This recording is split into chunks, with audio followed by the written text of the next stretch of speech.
Hola, ¿qué tal? ¿Cómo están? Yo aquí estoy bien contenta porque estoy junto con Ligia Escribá. Hola, Ligia. Hola, ¿cómo estás, Magdalena? Pues aquí muy contenta de presentarles a la autora Ligia Escribá, escritora guatemalteca, que ella ha publicado muchos libros. Publicó en el diario Imparcial. También publicó un libro de poesía llamado Surco y Semilla, que es actualmente ya no se encuentran copias porque se imprimieron muy pocas en su momento. Así que se encuentra agotado. Pero también encontramos, dentro de sus publicaciones, también está Las máquinas y yo. Está este libro que es una recopilación de cuentos también, que todos salieron publicados en el diario Imparcial, que eso es lo bonito, ¿verdad? Y aquí está, el libro Las máquinas y yo. Que algunos de los que me siguen saben que soy súper fan de Ligia. Sí, porque ella en su momento publicó cuentos que van dentro de la ciencia ficción, también dentro de la literatura fantástica, y que son, pues para la época, era una forma de ver el mundo completamente distinta a lo que en ese momento se hacía y se trabajaba aquí en Guatemala.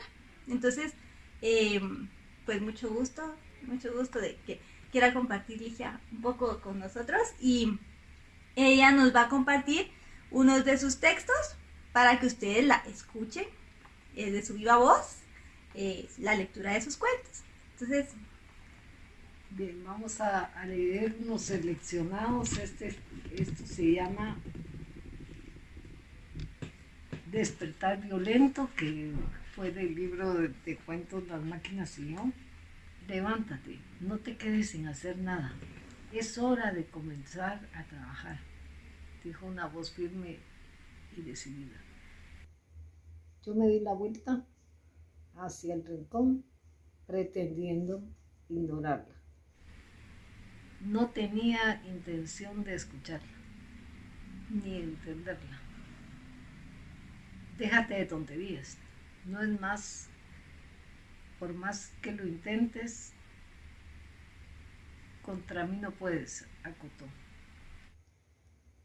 Me puse la almohada en los oídos, adoptando una nueva posición en la cama, semejaba un signo de interrogación. La voz insistía: eres el colmo de la pereza. No tienes perdón ni excusa.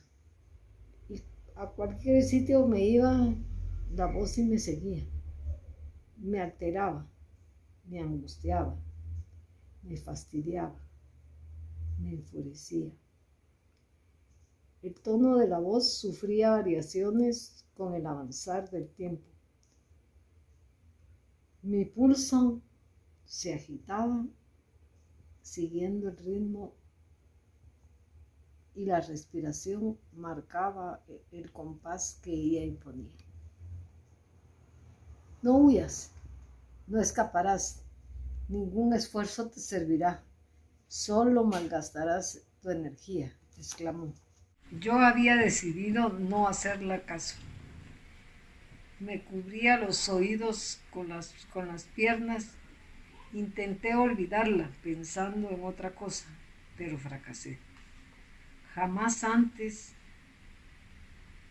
de ese momento se me había ocurrido imaginar que tenía un cuerpo tan flexible y capaz de tales cosas.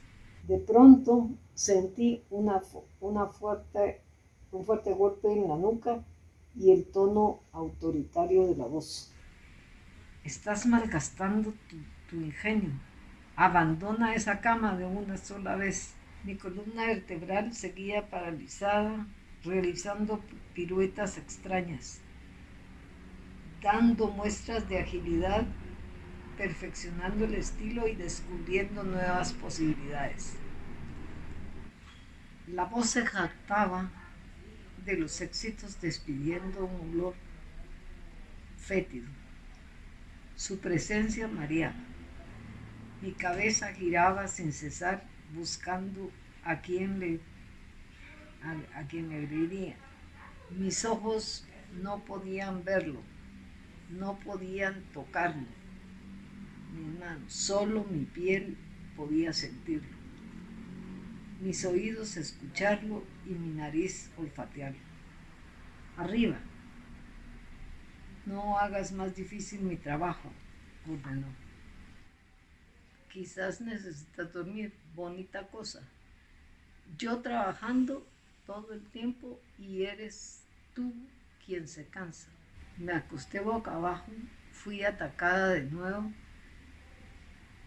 Se me abalanzó algo semejante a un objeto volador que había perdido control, en picada, cayendo sobre mi espalda, ocasionándome un gran dolor. No pude contener las lágrimas y lloré alzando mi voz todo lo que ella fue capaz de dar hasta quedarme afónica. En las almohadas procuré despabilarme. No lo conseguí. Tan pronto como lo deseaba, pues mis ojos estaban nublados por quién sabe qué cosa. Mis párpados pesaban tanto que no podían ni levantarse. El silencio reinaba en todas las habitaciones de la casa, excepto en la mía. La alarma del reloj sonaba insistente y constante. Con las manecillas como dardos se lanzaban contra mí.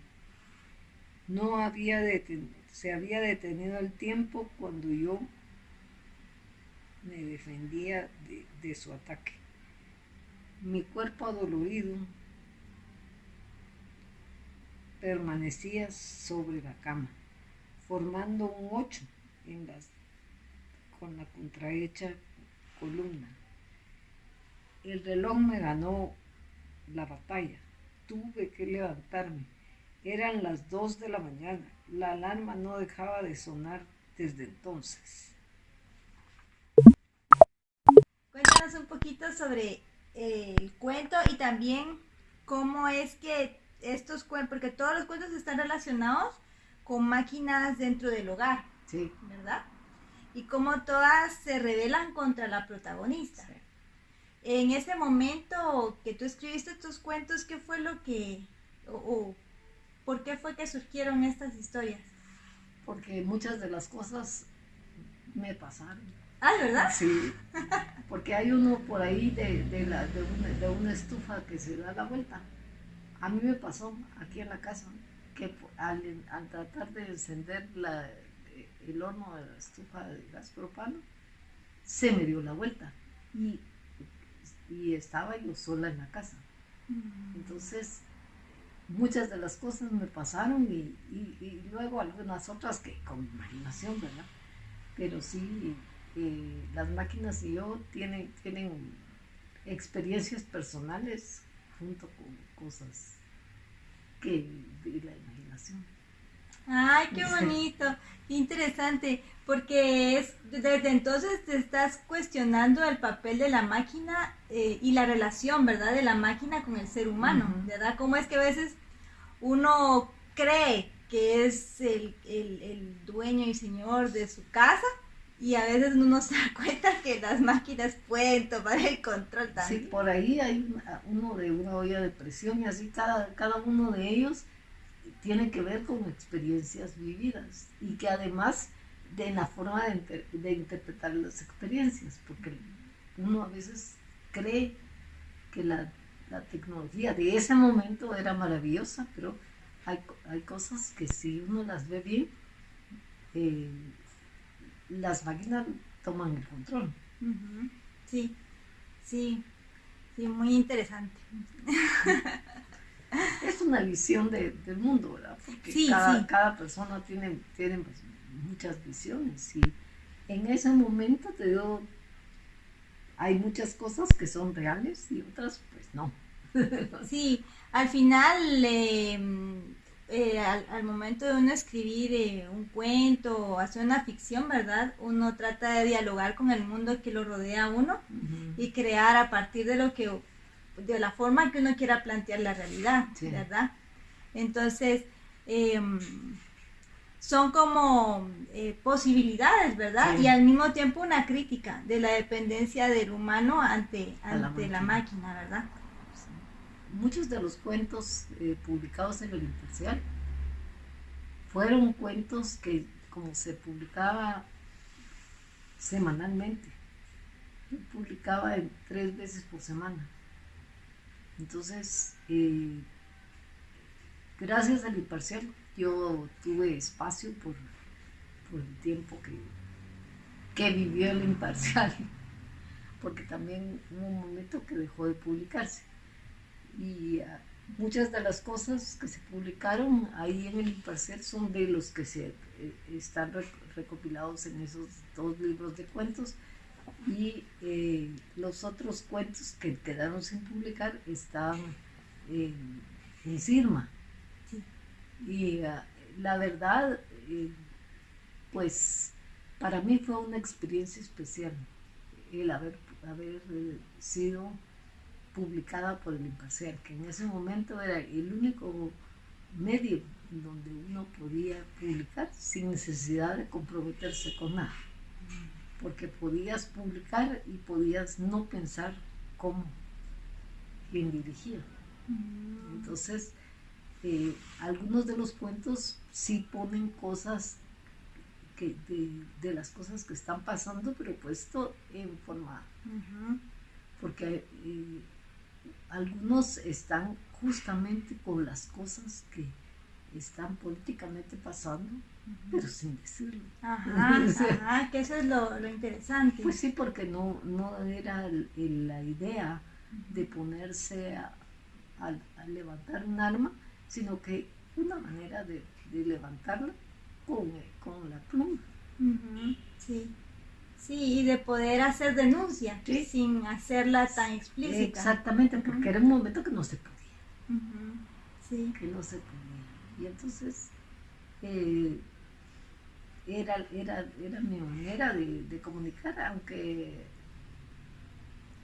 un montón de personas pues no los comprendían, porque claro, estaba todo disfrazado. Sí, porque también para poder leer estos géneros, también uno mismo tiene que cambiar un poquito la forma de ver el mundo, porque si uno lee si uno ve, o sea, uno ya vive dentro de una realidad que realmente no se sabe qué es lo real, ¿verdad? Así es. Entonces, al leer estos cuentos, uno también tiene que preguntarse, o sea, uno también tiene que tener cierta desconfiguración de lo que uno considera real para poder ver detrás lo que está debajo de esos textos. Así es. Que si uno lo lee por encima, tal vez dice uno, ay, ¿sabe qué quiso decir? Sí. Pero si uno lee con atención, se da cuenta que hay varios mensajes debajo del texto, que incluso a veces pueden ser mensajes que yo me imagino que el autor escribió y no necesariamente. Porque cada lector tiene una forma de interpretar el texto también, ¿verdad? Que tal vez el escritor quiso plantear algo, pero el lector también entiende algo distinto, que es lo interesante de la obra, ¿verdad? Cuando dialoga con el lector. Así es.